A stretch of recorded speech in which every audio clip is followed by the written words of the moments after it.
domanda nasce spontanea. Non esiste nessun caso di mucca pazza riscontrato a Udine. Mi conferma questo? Assolutamente non c'è nessun caso di mucca pazza. Glielo confermo con assoluta certezza. Di che cosa si tratta invece, senza entrare proprio nel particolare, ma di che cosa si tratta?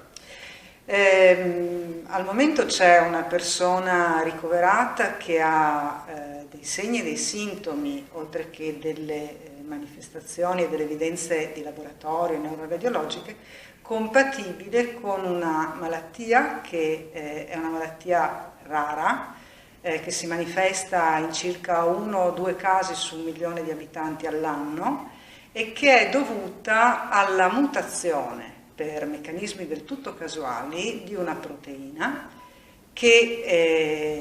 mutazione che rende questa proteina anomala e quindi patogena, in grado di determinare dei danni a carico delle cellule nervose.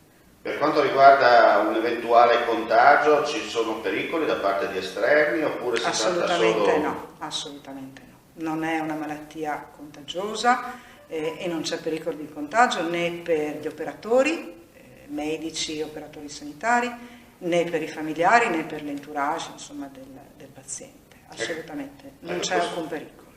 Chiaramente il paziente è ricoverato nella struttura udinese, lo state controllando? Certo, il paziente sta facendo degli accertamenti, è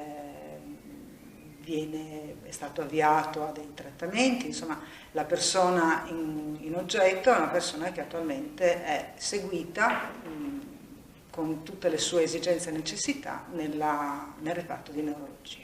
Giusto per ripetere, perché sa, il giornale si scrive, la televisione si ascolta e si legge, non c'è trucco, non c'è inganno. Ripetiamo per l'ennesima volta, nessun caso di mucca pazza a Udine. Assolutamente no, si tratta della malattia di cui vi ho parlato, si chiama malattia di Creutzfeldt-Jakob, sono in corso gli accertamenti per il completamento diagnostico, non è una patologia contagiosa né diffusiva nella maniera più assoluta.